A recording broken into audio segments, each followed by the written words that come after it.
Welcome back. And joining me now is Republican Senator John Curtis of Utah. Senator Curtis, welcome to Meet the Press. It's great to be here with you and in person. It is wonderful to have you here in person. We really appreciate it. I do want to start off by talking about this back and forth between President Trump and the judiciary. He said the federal judge who disagreed with him on his deportation order should be impeached. The Chief Justice of the Supreme Court, John Roberts, made an uncharacteristic comment saying, quote, impeachment is not an appropriate response to a judicial decision. Do you believe this judge should be impeached, Senator? Well, first of all, let me say, I hope every high school civics teacher and every high school student is paying attention, because we're having a lesson in civics. It's not crisis, it's civics. And our founders created a system where there was these tugs and pulls between the three branches. And it's messy sometimes, but that's the beauty of the Constitution. And, you know, you can talk impeachment and you can throw it out there. That's what you can do. But the reality of it is it takes 2/3 of the Senate to impeach. We know that's not going to happen. Do you think it's appropriate for President Trump to be talking about impeachment in the context of this federal judge? So listen, I would never be the one to say to the president what he can say and what he can't say. I'm going to tell you, if it were me, I probably wouldn't be poking the people that are going to make decisions about me. But that's me, and the president's going to do what the president does. And just to button this up, I mean, you heard Leader Schumer say he thinks this is a constitutional crisis. Yeah. It sounds like you wouldn't go that far. Well, listen, it's easy to throw out. And by the way, when everything's a crisis, nothing is a crisis. President Trump has been very clear multiple times he will obey court orders. So I don't see the crisis, and like I say, I see the civics lesson. Like, people need to be watching this and say, this is actually what our founders intended. This tension, right, between the three different branches. And Congress has our role in this, and you could fairly say we need to do more. And I'm with you, right? I think a lot of this opens up for the president when we don't do our job. Are you confident that the president, the Trump administration's actions here in this specific case are legal? When you say specific case, are you referring to the flights? Yes, the flights, the deportation flights. Like you, I'm watching all this. I'm trying to gather the information. I'm not a lawyer, so let's let this play out. And I think that's the beauty of the courts, is having confidence that it will play out and we'll get to the right answer. Let's talk about one of the other big issues, DOGE, these attempts by President Trump and Elon Musk to cut the government. Republican lawmakers, as you know, are facing backlash at town halls across the country. We saw that play out in your home state just this week. Yeah. I want to show our viewers a little bit, get your reaction on the other side. Try to answer the question, but when it comes to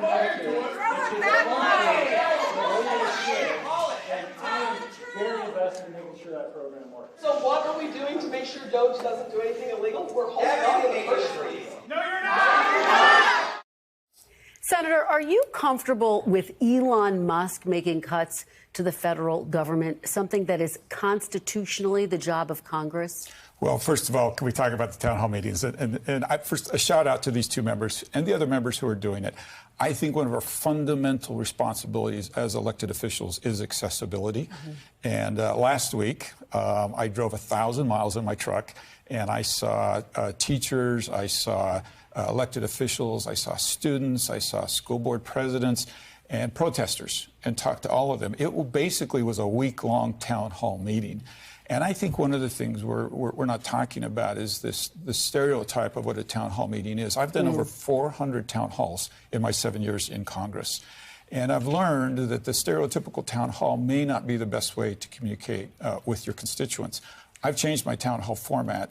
I actually say a few remarks, and then we break into groups, and I take 5-minute interviews with constituents as long as they will wait. I've gone as long as 2 hours doing these 5-minute interviews, and they love it. And that's the accessibility they're longing for. And part of that accessibility, though, and what we're seeing is this outrage that it's Elon Musk at the forefront of these cuts. They say that is Congress's job. What say you, Senator? Should this be the job of Congress? Do you have the oversight responsibility for these cuts? First of all, let's acknowledge that their anger and their fear is real, right? And I think that's what I learned, right, going down around the state last week.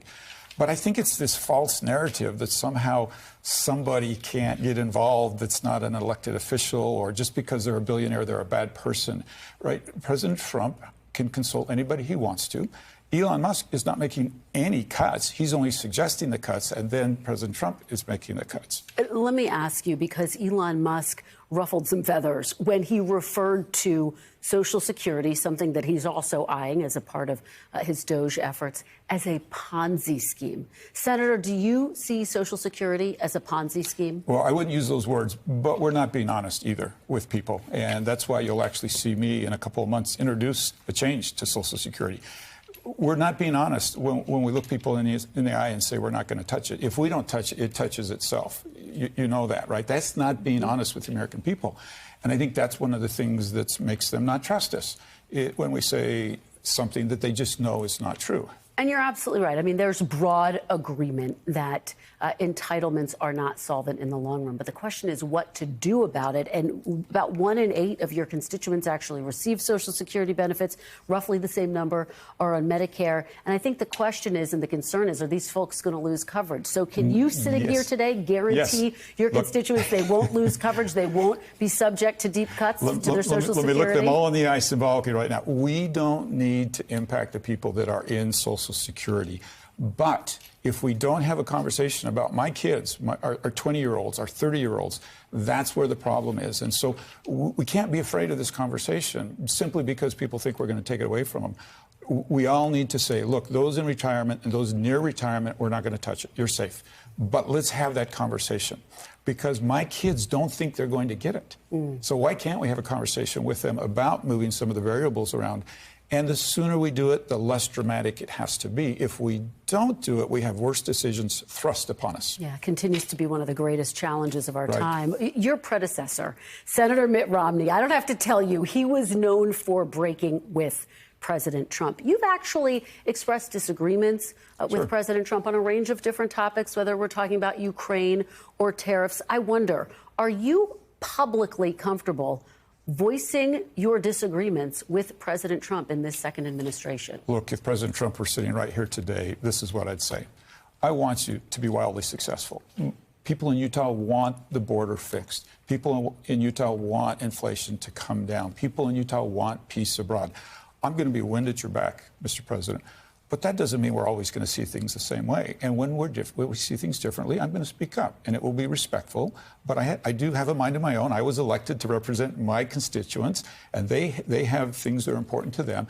And it's a false narrative to say we're always going to see things 100% the same way. 2 months in, are you comfortable with everything you've seen so far, or is there one area of real disagreement that you have? Well, listen, I think, everybody is uncomfortable in the United States right now, and that's why we're seeing the protest, right? And that in my drive around the state, I mentioned I went 1,000 miles. You know, I've got people, and it was mostly rural Utah, and they're uncomfortable too because of what's happening at the border, of what's happening with inflation, and all of us, this is all hands on deck for all of us to solve these problems. Very quickly, can you name one area where you disagree with President Trump? What about his tariff policy? Do you have concerns? So listen, of course I have concerns, but he campaigned on tariffs. Nobody should be surprised that he's doing tariffs. He told us he was going to do that, and that's what he's doing. Steve Bannon this week made some headlines saying that he's working on a plan to allow President Trump to run for a third term. Is there any scenario where you would support a third term for President Trump, which is not legal under the Constitution? Yeah, I wouldn't have supported a third term for George Washington. So that's a no. That's a no, yeah. Okay. Senator, thank let's you do it again. so Yeah, much. thanks so much. Please come back soon. Senator Curtis, we really appreciate it. Thanks for watching. Stay updated about breaking news and top stories on the NBC News app or follow us on social media.